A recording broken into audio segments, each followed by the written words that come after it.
shots and has only 4 free throw attempts. For a guy playing 34 minutes a game, the Lakers need a lot more production from him. No debates, no speculation, just the info you need. That's your KBLA Sports Minute. I'm Ray Richardson on KBLA Talk 1580.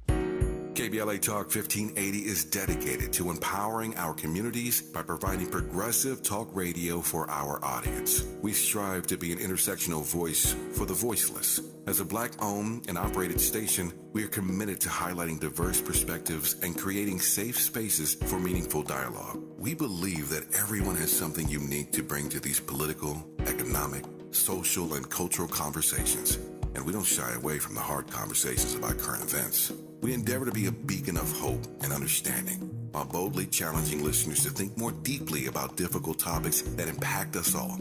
With this in mind, our mission statement at KBLA Talk 1580 is simple: to create an inclusive platform that promotes civil discourse through honest dialogue and encourages personal growth among our listeners, so they can become the active agents of change. Our vision is to establish ourselves as the premier radio network with relevant programming across the beloved community, connecting people through shared experiences and collective power for lasting impact beyond these challenging times.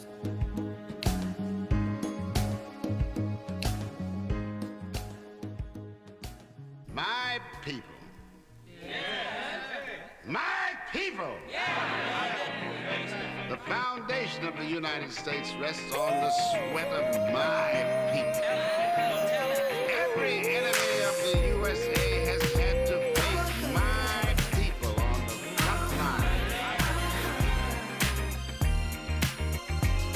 People, my people are dying, and we see it all the time.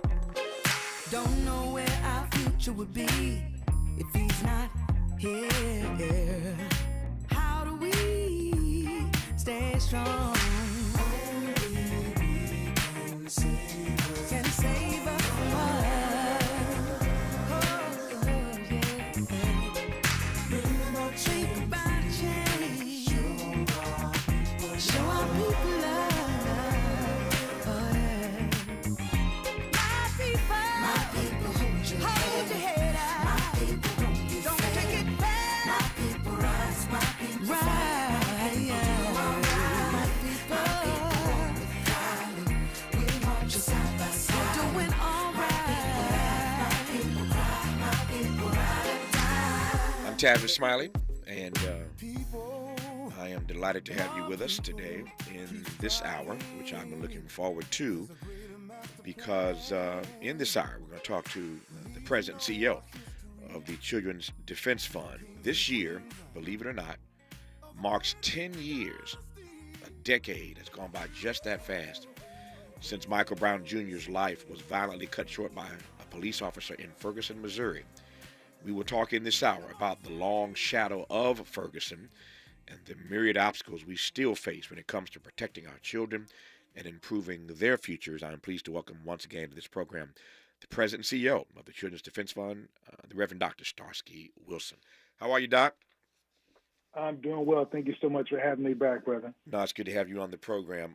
Let me jump right in with a couple of things that are in the news. I want to go here first. Let me go from Ferguson, St. Louis, down to Tennessee. We'll work our way back up, maybe over to D.C., so we'll move around in this hour. But let me go to Tennessee first, because we saw breaking news yesterday that in the state of Tennessee, they have now passed legislation that allows teachers and staff to carry concealed weapons, concealed handguns on public grounds, public school grounds. Now, if that ain't enough, they also are allowed to bar parents and other teachers from knowing who, in fact, is armed.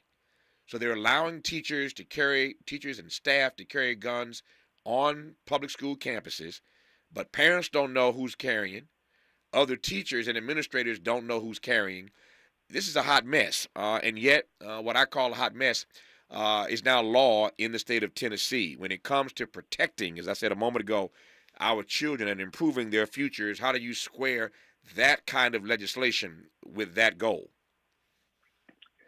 Yeah, no, thank you for lifting this up. There's absolutely no way to square care for children and centering their well-being with passing this law, especially at a moment here now, a year after the Covenant School shooting there in Tennessee that drew attention to the state, drew activists to the issue of gun control, including many Republican women, and at a time when 7 children per day are dying by firearms, when firearms are the number one cause of death for children in America.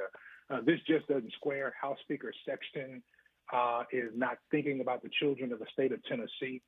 We're deeply interested in this at the Children's Defensive Fund on several levels, not only because we care about children, but because we also find our historic home in the state of Tennessee, in Clinton, Tennessee, the home of one of the more difficult desegregation cases in American history. We gather young people every year to talk about how they should raise their voices against these kinds of elements of legislation. And so there's no way to square this. It is a call for people all over the country who care about children, who choose children and not guns, to be active in this election, to raise this, frankly, in their state legislatures, to raise this also as a federal election issue. This is something that President Biden attempted to do some work on. He opened the office, the first presidential office on violence prevention, really focused on gun violence. So this is something we should all be talking about. It's not just about Tennessee, this is about the country, and it's about the choice between our children and our guns. When you mentioned the farm, you mentioned Tennessee. I've not forgotten about it, but my mind went back to the 2 or 3 occasions on which your brilliant predecessor and the founder of CDF, myriad Edelman, invited me to speak to students on that farm. It's quite a place, as you well know, and to have been invited by Marion to speak there a couple times was and remains on the list of high moments of my career. So when you mentioned Clinton, my mind immediately went to the times I spent with the brilliant Marion Wright Edelman on that campus in that space. When we come forward, I want to just probe a bit further this factoid you just shared with us.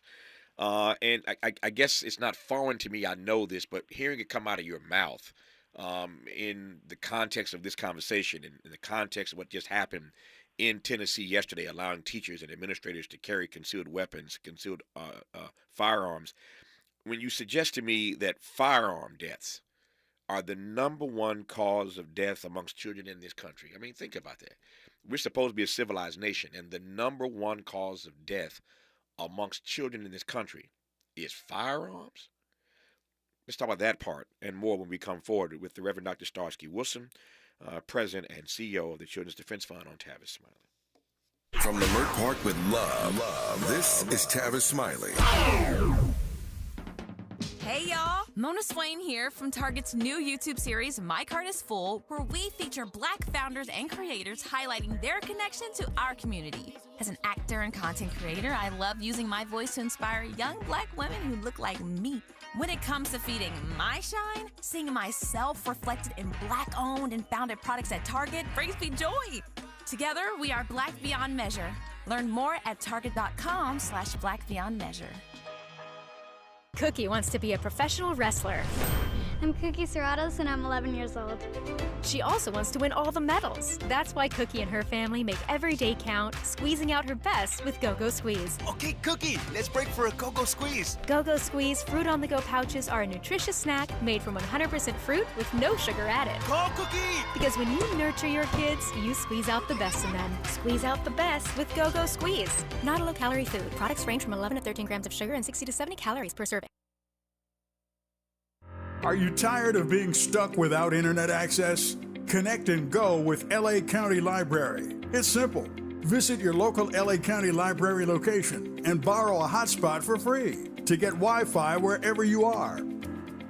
Some days I cover up because of my moderate to severe plaque psoriasis. Now I'm hitting the road with clearer skin thanks to Skyrizi, Risankizumab Riza, a prescription-only 150 milligram injection for adults who are candidates for systemic or phototherapy. With Skyrizi, 3 out of 4 people achieved 90% clearer skin at 4 months. And Skyrizi is just 4 doses a year after 2 starter doses. Don't use if allergic to Skyrizi. Serious allergic reactions and an increased risk of infections or a lower ability to fight them may occur. Before treatment, your doctor should check for infection and tuberculosis. Tell your doctor if you have an infection or symptoms such as fever, sweats, chills, muscle aches, or cough, or if you plan to or recently received a vaccine. Thanks to Skyrizi, there's nothing on my skin, and that means everything. Ask your doctor today about Skyrizi, the #1 dermatologist prescribed biologic in psoriasis, and visit skyrizi.com or call 1-866-SKY-RIZZI to learn more. Hello, this is Dr. Rosa Milligan calling authors and business owners to register now for Black Writers on Tour plus Business and Tech Expo Saturday, April 27th, 10 to 3 p.m. at the Carson Community Center. Authors, aspiring writers, learn how to write, publish, and sell your book. Business owners, let people know where you're at. Call 323-750-3592. It's a free event. You heard right, free.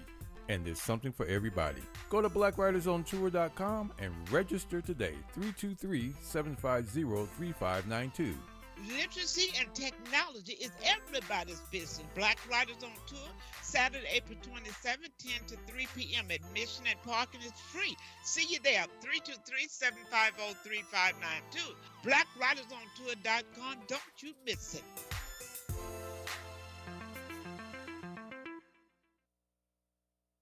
More honesty than you can handle. More empowerment than you can imagine.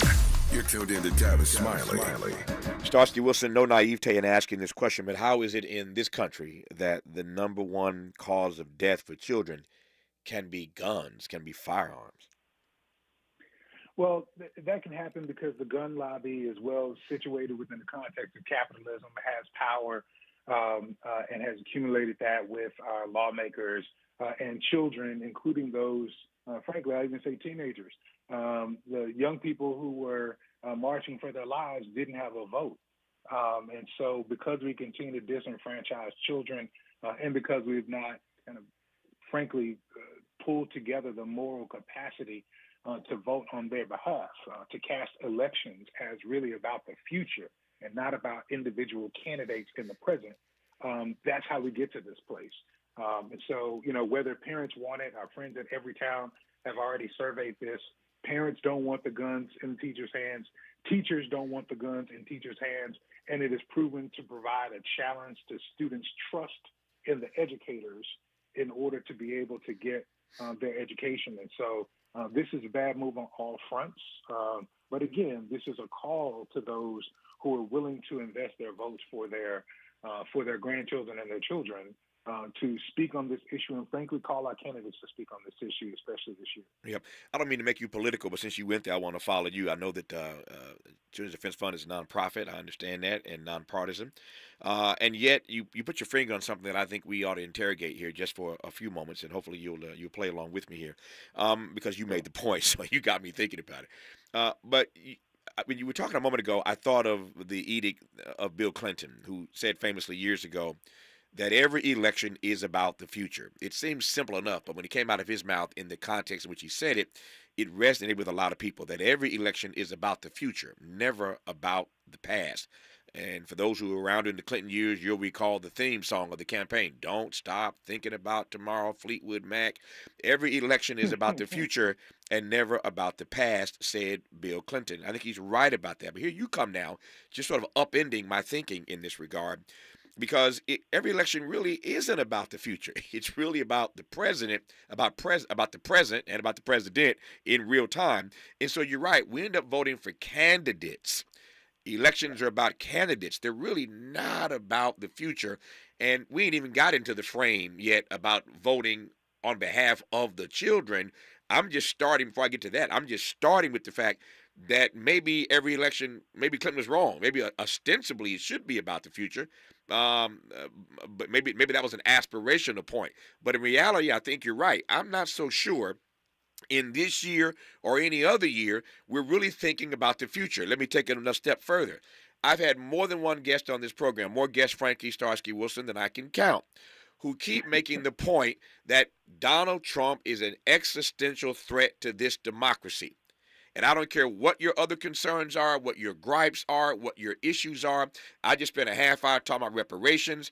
I keep having guests say to me, we have to set all of that aside for the moment and do anything and everything we must to make sure that Donald Trump is not reelected. You might not like Joe Biden. He might not be perfect. He's running for president, not the Pope. I mean, I've heard all these mantras, all these one-liners, but the point is we got to get this guy, this one guy. It ain't about the future. It's about right now, and we got to get this guy in. I digress. Your thoughts?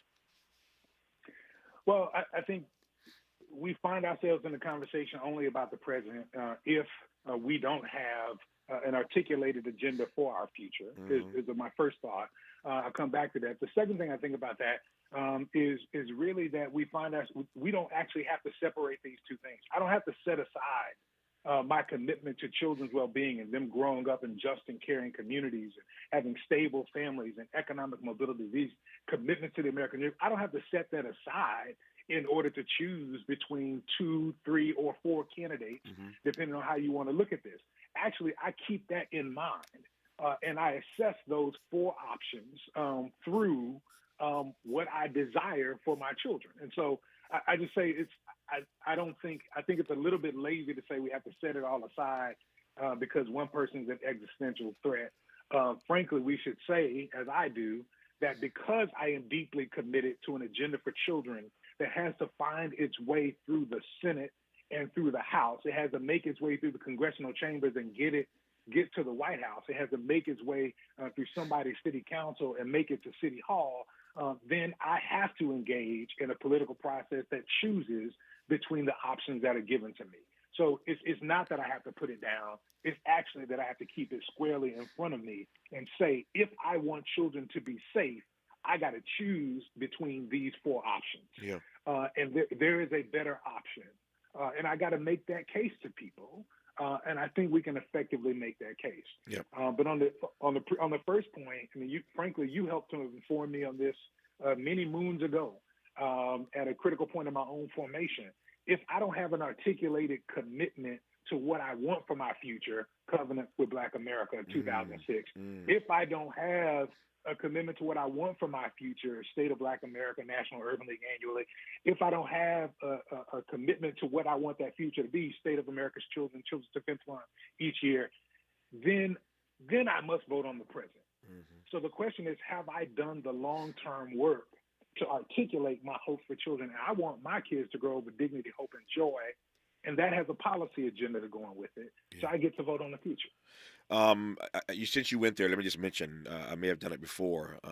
You mentioned the Covenant with Black America. It did come out in 2006. The work on that actually began in 2004. So this is essentially the 20th anniversary of the Covenant. And to that end, the 20th anniversary edition of that book will be out this summer. I literally yesterday just signed off on the cover design, which is quite nice. So signed off on the cover. My introduction has been written. All the new essays have been written. And speaking of the Covenant, as you well know, the person who wrote the introduction, the foreword to the Covenant 20 years ago was Marian Wright Edelman. I asked her to write the first words that you read in that book, and her words 20 years ago were brilliantly crafted. And we start this 20th anniversary edition with those words. So there's a lot of new content in this book 20 years later, but you will still read Marian Wright Edelman's words, the founder of the Children's Defense Fund, in this new 20th anniversary text, because they were so rich and powerful then. They are as rich and powerful 20 years later. And so since you mentioned it, I thought I'd just throw that out there. So we'll be talking more about that in the coming months. But the 20th anniversary of the Covenant will be out later this year, just in time for these conventions and just in time for these elections. So you see what I'm doing here. So I've been busy. Go ahead.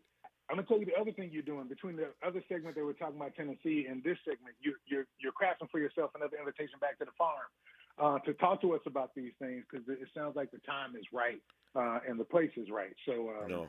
so yeah, you're doing what you're doing, but you're doing something else too. So thank you. No, I appreciate you saying that. And anytime I'm invited to the farm, trust me, I'm headed to Tennessee. So I look forward to the invitation, and I can tell you now, I'm confirming. Whenever we can work it out, I'm confirming. I'll come back to the farm. Back to the farm, that is. That said, let me get back to this notion you were discussing a moment ago. And I'm curious. This is really a choice question, not a. It's not a question about choice, rather. It's a question about process. So I'm not asking ultimately who one should vote for. I ain't talking about Biden or Trump or even my friend Cornel West or Bobby Kennedy or Jill Stein. It's not a choice question. It's a process question. And this is the question. If we were processing how we're going to vote, if we were processing who we're going to vote for, but did so looking through the lens of what it means for babies, black babies and other babies yet unborn, how help me understand what our thinking should be focused on? I'm talking, again, it's a process question, not a choice question, if that makes sense. Yeah. No, I think first and foremost, we need to call on these candidates to lift up what they're doing, what their commitments are around children and young people. So from a process standpoint, we should be engaging and calling the question for children and young people. And I would just say, I don't find any of the presidential candidates to have been as forthright in their articulated platforms for the commitments to children as they need be. Mm-hmm. So I just say that to say there's work to do for all of the stated candidates as relates to their commitment to children. So we should be calling for that, number one. Mm-hmm. Number two, we should be assessing what they have already done. In the presidential election, you have two major party candidates who have records related to children and young people. In one candidate, you have someone who, under his administration, you saw scores of young people, hundreds of thousands of young people taken off of Medicaid rolls. Frankly, you still see some challenges with that. You see another who expanded the child tax credit for a time and has an opportunity to try to advance it again. So you can look at what they've done. And I'd say that's a federal, but it can be local as well, right? Mm-hmm. Or at the state level. One of the most closely watched Senate races we're going to have in the country is going to be in Pennsylvania because it has federal and national implications. And you've got Bob Casey there, who has been advancing an agenda around freedoms for children for a number of years. And you see him advancing now an approach to something akin to baby bonds to set up child savings accounts. Like, these are things we should be asking specifically. So from a process standpoint, call them to put their cards on the table for children and young people in town halls and public forums, on their online platforms, and assess what they've already done. Those who have a record, call them on that record, and talk about those records in your churches. Talk about those records in your fraternity and sorority convenings. Talk about those records from book clubs. Like, this is what we should be book clubbing and talking about this summer, and then engage in collective discernment. Mm-hmm. I think we have better assessment in a group than we have on our own. I don't have to check my identity when I go through the voting booth. I am a black man raised Baptist in the South in the context of the black church, right? All of that informs how I show up. And those are some of the people I need to be talking to when I discern what's best for us, because, voting is a collective practice. And so those are three steps that I want to suggest we ought to be engaging in as we process what we are, how we're going to make our votes, how we're going to make our voices known this summer, in some cases, frankly, this spring in some of these primary elections, and ultimately this fall in the federal election. I love talking to Starsky Wilson primarily because he always makes me think and consider things differently and look at issues and situations and circumstances through different prisms. He does what we try to do at our best on this program every day. He challenges me to re-examine the assumptions I hold. It always helps me to expand my inventory of ideas, and oftentimes reminds me of things I've forgotten about. That I was kind of chuckling inside. It goes to show how, there are a number of points here, but it goes to show how troubled the world is in some respects. We're talking about Israel and Palestine. We're talking about state of Tennessee passing bills that allow teachers to carry concealed weapons in classrooms. we're talking about a variety of things on the docket. So much on the docket that it didn't even occur to me that I've not mentioned this yet, that Joe Biden won the Pennsylvania primary yesterday. And I didn't mention it because it's such a foregone conclusion, right? It just occurred to me when you mentioned Pennsylvania. That was the primary state yesterday. Joe Biden wins the primary in Pennsylvania, but who's talking about it? Who cares? I mean, it's such a foregone conclusion that this is, I can't even call this a primary season, because he and Mr. Trump have just run the table, and I don't like that. And when I say I don't like it, I don't mean that Joe Biden ought to have competition per se. What I'm saying is that this process is such a fait accompli that you don't have any real contestation. There's no robust exchange of ideas. There's no dialogue. It's just a done deal. And I don't think that that's the way things ought to be done in democracy. I'll get off my soapbox. I digress on that point for now, but this is what happens when you just running the table, that you forget that there was a major primary yesterday in a swing state like Pennsylvania. That's a big deal. And I ain't mentioned it one time. And here comes Starsky Wilson reminding me of Pennsylvania yesterday, because it just ain't on the docket, because it's so, it's already done. I digress on that point again. Let me just ask you this right quick. Let me set this up. I'm looking at my clock. Got about 90 seconds. Wouldn't be fair to give you such an abbreviated time to address this. But if my memory serves me correctly, you hail from the St. Louis area, do you not? I spent 20 years there. Yeah. I grew up in Dallas, but 20 years before coming to D.C., I was in St. Louis. That's what I thought. So Yeah, it's in many ways home. That's right. I knew you were from the South, from Dallas, but spent 20 years in St. Louis. I wanted to make sure I had my point of reference right, because I want to get his unique take.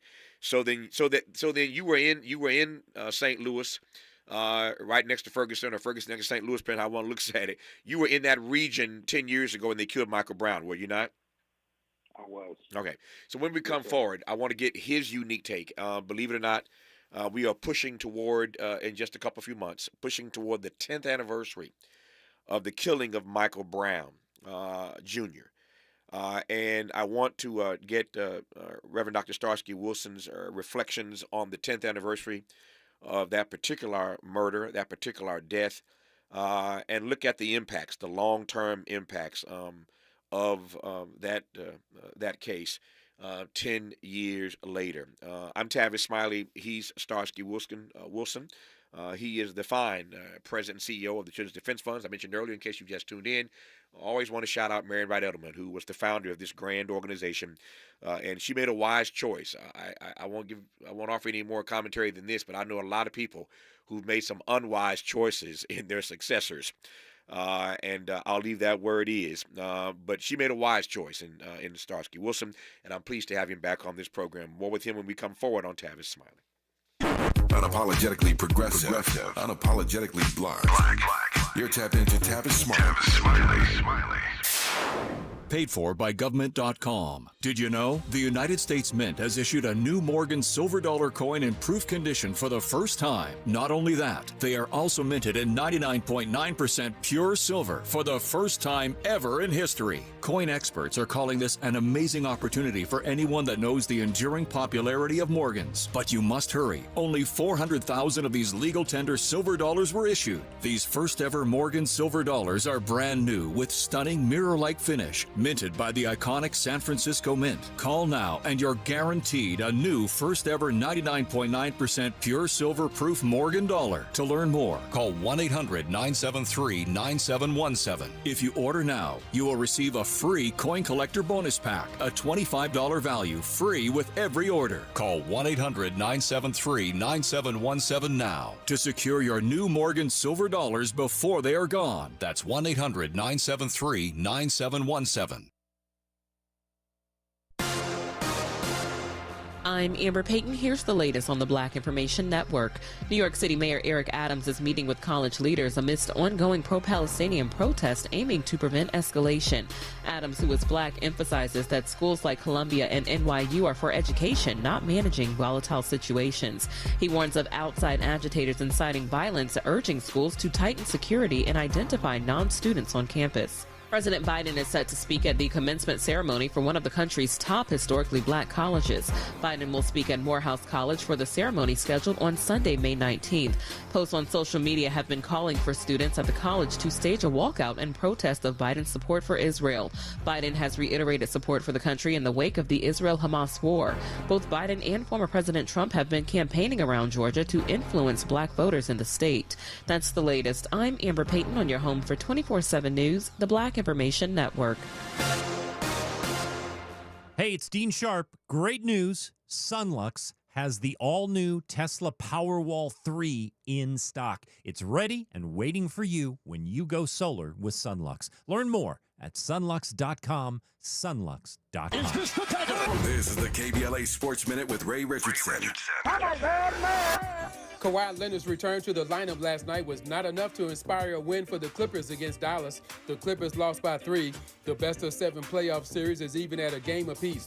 Luka Doncic had a game-high 32 points and 9 assists. The Clippers were fortunate to lose by only 3. They shot a season-low 36%. In his first game since March 31st, Kawhi played 35 minutes. He had 15 points and 7 rebounds. Kawhi's right knee seemed to hold up pretty well. The question is, will he be healthy for Game 3 Friday night in Dallas? Don't be surprised if Lakers coach Darvin Ham shakes up his starting lineup for Game 3 Thursday night against Denver. Rui Hachimura has been a non-factor in the first 2 games. Hachimura has made only 3 of 11 shots and has only 4 free throw attempts. For a guy playing 34 minutes a game, the Lakers need a lot more production from him.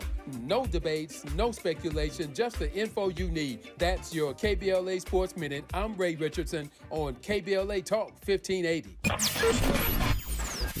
KBLA Talk 1580 is the fastest growing talk radio station in Southern California. Home to 50,000 watts and an audience reach of 12 million listeners.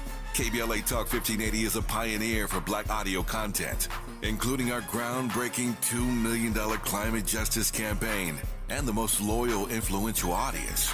According to an independent research study by the polling firm Aviterus, for the second consecutive year, KBLA Talk 1580 is the most trustworthy, reliable, and credible news source for black audiences and beyond in Southern California. Let KBLA Talk 1580 power your advertising dollars. Our omni-channel custom marketing solutions are specifically tailored to connect with your ideal target audience. We leverage audio, podcasts, streaming, digital, social media, and local activations to get your message out to the black community. Get in touch with our advertising team today at advertising@KBLA1580.com. That's advertising at KBLA1580.com. KBLA 1580. We've got you black.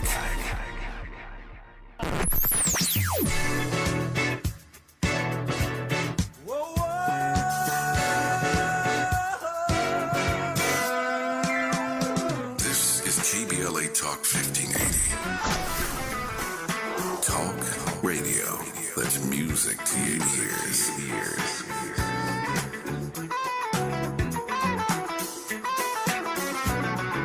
We're unapologetically progressive.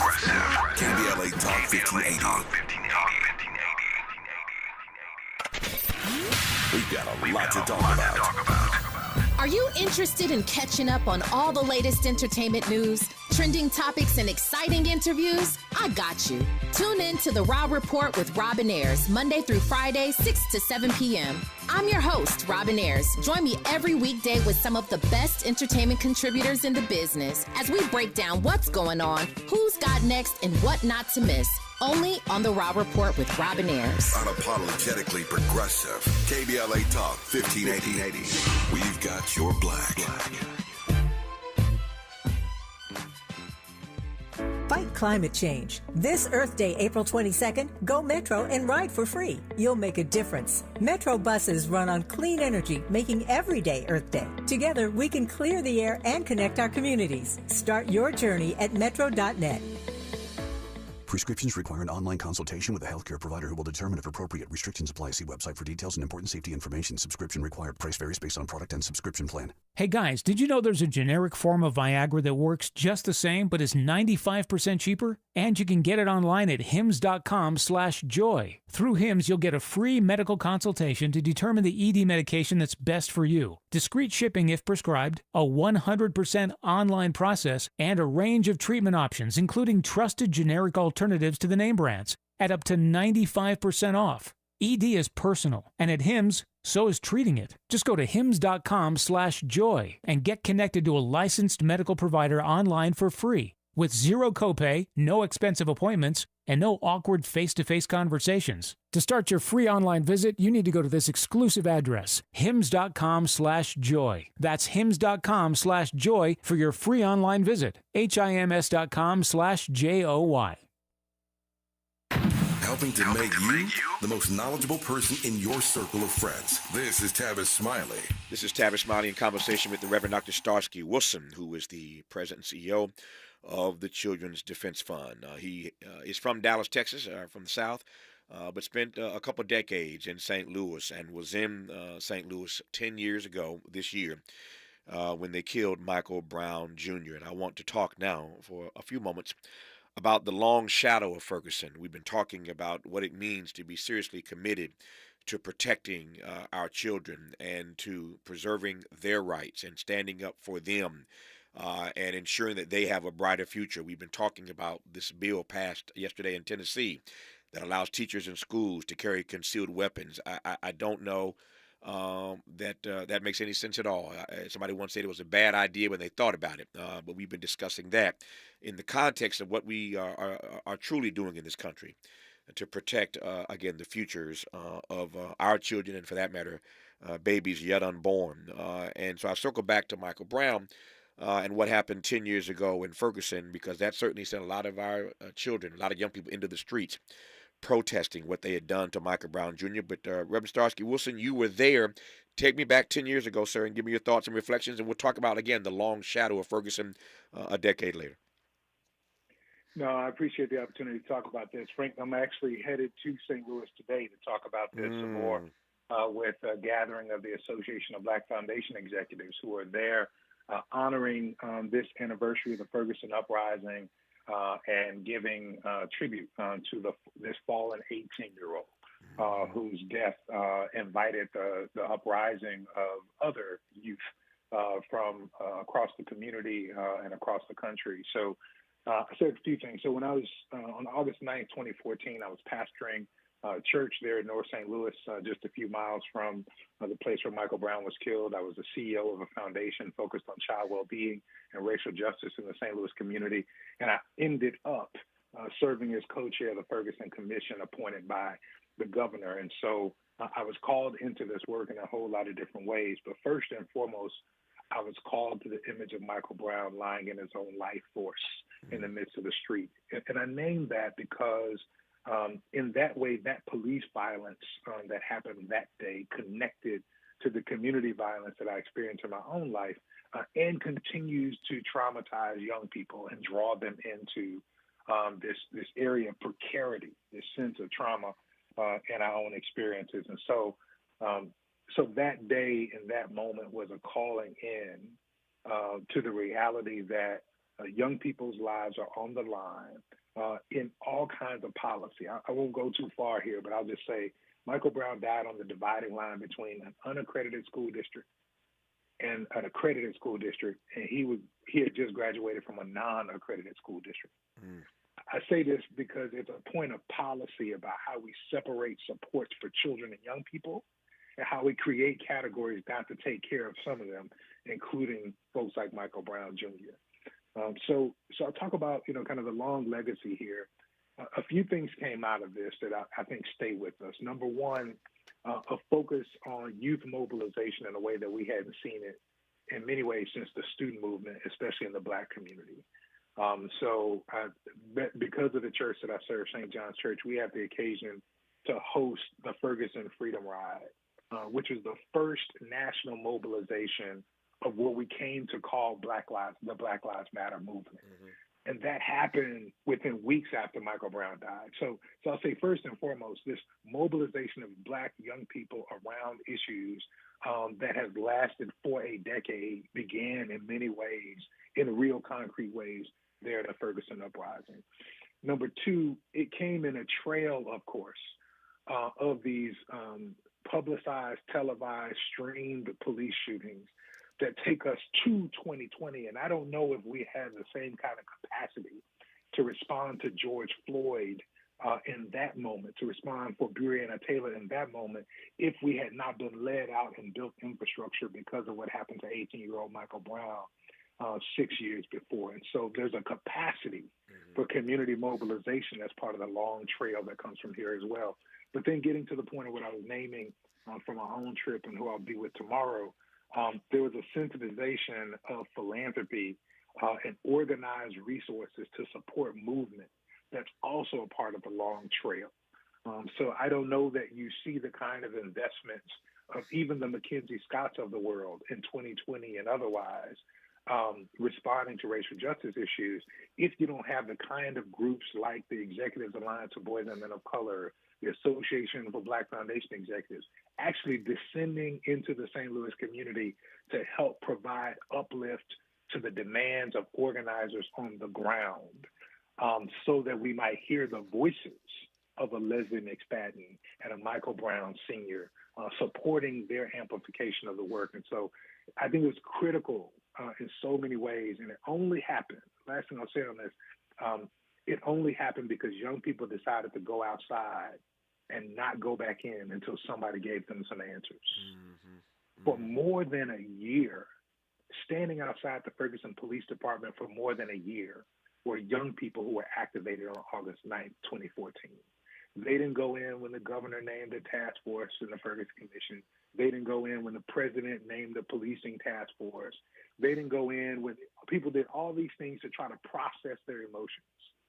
They stayed outside and they held witness and vigil for their fallen brother and against a system that was absolutely evil, that continues to be evil in America. Policing in America continues to be evil. It continues to discriminate. It continues to take life.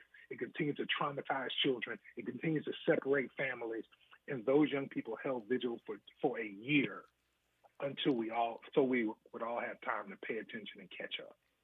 And so I think that's part of the long legacy. We have to lift up the witness of these young people at every chance we get. There are at least a couple of questions that come to mind immediately, given what you just said. I didn't want to interrupt because you were preaching just then. In fact, Reverend Dr. Starsky Wilson. I'm not naive in asking this, but in the 90 seconds I have here now, respond to this, and we'll continue when we come forward. But I note now, and I've noted in the past, that you never mention Michael Brown Jr.'s name, even a decade later, without prefacing it with the 18-year-old Michael Brown Jr. I've never heard you say his name one time without saying the 18-year-old Michael Brown Jr. Why do you do that? I do that because we continue to try to adultify. We look at a young child and we make them older than they are. I do that because I know that brain development suggests that he was still forming his identity because the brain forms through age 24. I do that because I knew he just graduated from high school, one of the most significant hallmarks in life, and we need to humanize this young man as he was, rather in a way to reconcile and reclaim him from the court system that tried to demonize and make of him an animal. And so he was one of our own. I got a 19-year-old son. I got a 16-year-old son. He was one of our own. And no matter what you want to think about that narrative, he needs to be reclaimed for the son that he was, for the grandson that he was, and now for the ancestor that he is in all of his whole humanity. Ferguson and the murder of Michael Brown Jr. Has created a long shadow, a shadow that still must be wrestled with even a decade later. And when we come forward, I want to wrestle with a couple of things that Reverend Starsky Wilson, the president and CEO of the Children's Defense Fund, has raised, but I want to just go inside it a little more in depth. And that is these pretextual stops that end up leading to the death of too many of our children. These pretextual stops, we just saw it in Chicago. That young man shot, 96 times in 41 seconds in Chicago. These pretextual stops because your tail light is out or your license plate is dated. But these pretextual stops say nothing of the predatory policing that we saw in Ferguson and all the data that came out about that police force after the murder of Michael Brown Jr. So we'll talk about that part when we come forward on Tavis Smiley. This is getting good. Yeah, man. Tavis Smiley continues when we come forward. What is dedication? My biggest fear in the middle of my addiction was that my kids wouldn't have a father. And I started thinking, you know what? This isn't my story. I definitely had to become a better man to be a better father. It's important to me that my kids are empowered and truly believe that if they can think it, they can do it. That's dedication. Visit fatherhood.gov to hear more. Brought to you by the U.S. Department of Health and Human Services and the Ad Council. Joey from Vermont, a farmer trying to get through the winter. Adriana from South Carolina, a single mother living paycheck to paycheck. Liam from Ohio, an injured father struggling to provide for his family. Hi, I'm Shanola Hampton, and I support the Feeding America network of food banks because they help provide over 6 billion meals to people in need each year. Learn more at feedingamerica.org. I spray and scrub, but the soap scum in my bathtub is still there. I spray and scrub, but the burnt sauce on my stovetop sticks around. Sprays can leave grime behind, but new Mr. Clean Ultra Foamy Magic Eraser combines the scrubbing power of an eraser with the cleaning power of Dawn to melt away tough messes on contact. Just wet, squeeze, and erase. Stop spraying, start erasing, and clean with more magic than ever with new Ultra Foamy Magic Eraser. Mr. Clean, Mr. Clean. Hi, I'm Reverend Gerald, host of Urban Family Focus here on KBLA Talk 1580 on Saturday mornings at 7 a.m. In an effort to help reduce the impact of hypertension in our community, Providence is offering free hypertension assessments. The first 30 people to visit KBLA1580.com and use the link or QR code to register will receive 2 tickets to the Amazing Grace Conservatory presentation of Aladdin, A Whole New World for Real, at the Crenshaw Performing Arts Center, May 25th and 26th. Go to KBLA1580.com right now and be one of the first 30 to register for your hypertension screening and receive 2 tickets to Aladdin, compliments of Providence and KBLA Talk 1580. At KBLA Talk 1580, we've got your black. Hi, this is Quentin. A little thing I love about Chick-fil-A chicken strips are how satisfying they are. The chicken strips are amazing. They're always filling, crispy, tender, and juicy. Definitely one of my favorite things on the menu, especially when you add in that Chick-fil-A sauce. Always the perfect combination. And then personally, you know me, I'm getting a 4 count. I want as much chicken as possible. I'm that guy. Whenever I get them, whether it be lunch or for dinner, in my household, it's always a winner. Order the chicken strips on the Chick-fil-A app today. Real customer paid for their testimonial. Made fresh daily in the Mert Park, Los Angeles, California. You're listening to Tavis Smiley. Reverend Dr. Starsky Wilson, have we made any progress with these pretextual stops, this predatory policing that we came to know all too well post the murder of Michael Brown Jr.? We have made some progress, primarily because we know there are now penalties. Arch City Defenders, a holistic legal and impact litigation firm in St. Louis, recognized that the year before Michael Brown was killed, 86% of all motorists stopped by police in Ferguson were black. So we know it's discriminatory. But since then, they've also won 2 cases of settlements in Ferguson and another in neighboring Jennings. With $1 million, so $1.7 million, $4.5 million, $4 million class action lawsuits for this. And so now the cities have to consider what is the economic impact of these stops and create more oversight. Of course, we have the challenge of the interruption of monitoring of consent decrees in the Trump administration by the Department of Justice. So there's less direct oversight. Again, one of the choices in this election. But because there's a penalty, because there are more oversight, civilian review and oversight boards across the country now than there were then, because more attention is on this, we do see some progress and sensibility around it. I'm not best positioned to speak to kind of statistical change, but I do think it's progress that we have more eyes on it. Let me do this now. I want to tee this question up, and I'll let Reverend Dr. Starsky Wilson, the President and CEO of the Children's Defense Fund, unpack this when we come forward in our remaining moments with him. Just had a conversation, as I mentioned earlier, prior to Reverend Dr. Wilson talking about reparations and how there is a movement in this country to make Joe Biden and others, for that matter, earn the black vote. And there's a particular push to get him to establish a reparations commission between now and November, before November. And the view is that if he will do that, if he will establish a reparations commission between now and November, he will run away with the black vote, which he needs desperately in huge numbers to win this election and stave off Donald Trump. He promised to put a black woman on the Supreme Court. He did that with KBJ. And so the thinking is if he does that on this particular issue, establishing this reparations commission before November, that he would run away with the black vote. That is the thinking behind this particular strategy.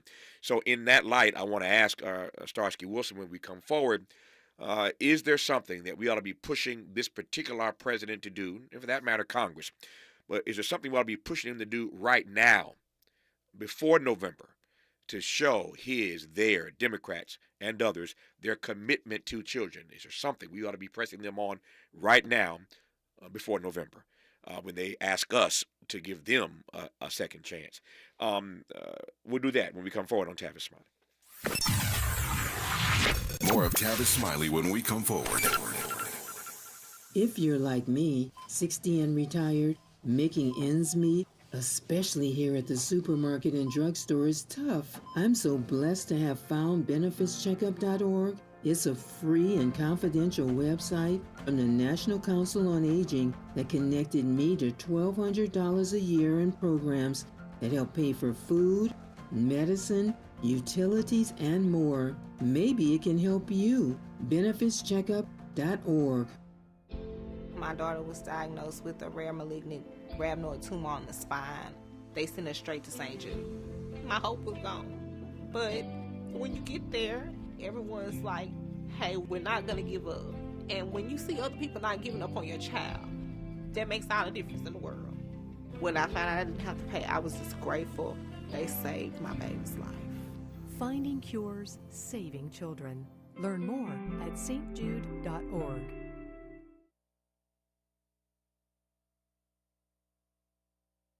What make you? Yeah. The California Crusader newspaper would like to thank all of our subscribers for their support throughout the years, proudly serving the South Los Angeles and South Bay areas for more than 40 years. The California Crusader is a multicultural, black-owned, adjudicated newspaper that focuses on providing newsworthy information to the people in our community. We're constantly looking for ways to assist businesses in our community to connect with our subscribers. We provide low-cost, effective ways to promote your business with our reasonable and affordable advertising rates. You can participate by suggesting, sharing, and submitting your stories on the California Crusader newspaper Community Share Facebook group page, or visit our website at cal-cruise-news.com. That's calcruisenews.com. Then click on the Submit Now button located on the top right corner of the homepage, or text CCN to 42828. Again, text CCN to 42828. The California Crusader newspaper, working together to build a better community for our future. Subscribe today.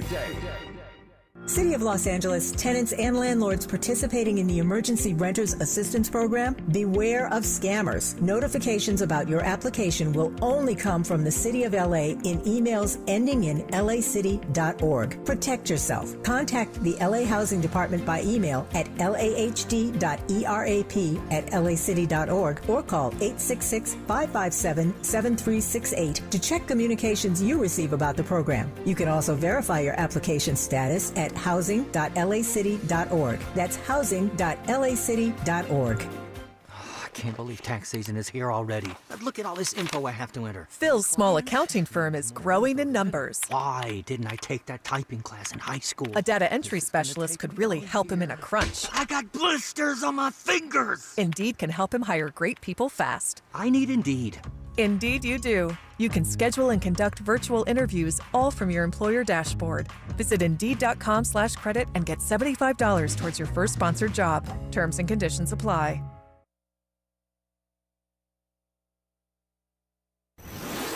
Let's get back to more of this rich dialogue with Tavis Smiley.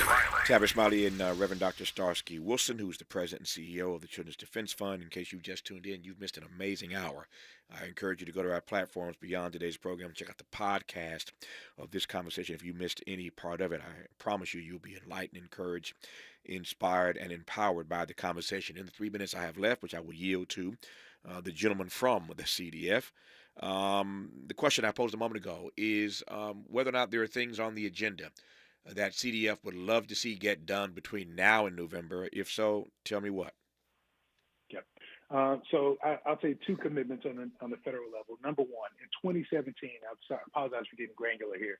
In 2017, the Government Accountability Office and the Office of Management and Budget recommended that the director in the establishment of their cross-agency priorities, this is all the goals for across the executive branch, coordinated together, would include and focus on child well-being. To include working with relevant agencies to ensure that every strategic plan considered child well-being. And since 2017, several budget cycles have come and gone, and no action has been taken on that. This is within presidential authority. So you got candidates who are saying they want to lead into the future. One way they can name that is to commit publicly to acting on the Government Accountability Office's commitment or direction and recommendation that every federal agency across board should integrate a commitment to child well-being into their strategic plan. That's number one. On executive action, something that could happen, on legislative action, something that can happen before the election is the child tax credit. The House has passed a bipartisan version of the child tax credit that would impact 16 million low-income families and their children. 500,000 will be lifted out of poverty, lifted above the poverty line if the legislation is fully fulfilled according to the Center on Budget and Policy Priorities. What it takes right now, if you're in one party, then I say to your presidential candidate, you can direct the speaker or the majority leader to put it up for a vote. It can be put up for a vote at any given time. That can happen. It has been sat on since February, since the House sent it over. A Democrat can gavel that to call for a vote. If you're a Republican, you can call on your presidential candidate to whip the 10 Republican votes that are needed for this. Frankly, there's one Republican who seems to be stopping it. His name is Senator Mike Crapo of Idaho. He's the ranking Republican on the Finance Committee who seems to be holding this up for reasons that are purely political but have nothing to do with children. But we can lift 16 million children out of poverty if these two candidates who have full authority of their parties, one would direct his majority leader to call for a vote, and the other would make sure that 10 Republican votes are there, are willing to come out. Frankly, we think the votes are already there, are willing to actually come out publicly and pass this legislation to lift 16 million children. Those are the kind of answers that I love. Direct, straightforward, concise, clear, transparent. Now you know what to press Joe Biden on. Now you know what to press Donald Trump on, Cornel West, Bobby Kennedy, all the rest of them, as it relates to our precious babies. You know what the agenda is, courtesy of the Reverend Dr. Starsky Wilson, who is the president and CEO of the Children's Defense Fund. Doc, always an honor to have you on this program once again. I thank you, as I always do, for your work and your witness ongoing. For holding up the bloodstained banner, especially for these babies. Thank you, thank you, thank you. We'll do it again somewhere down the road, sir. Appreciate you, dear brother. Thank you. Good to have you on the program. When we come forward in our third and final hour today, Wendell Pierce, brilliant thespian, great brother, owner of a talk radio station in New Orleans. Look forward to our dialogue with Wendell Pierce when we come forward on Tavis Smiley. KBLA 1580 Santa Monica.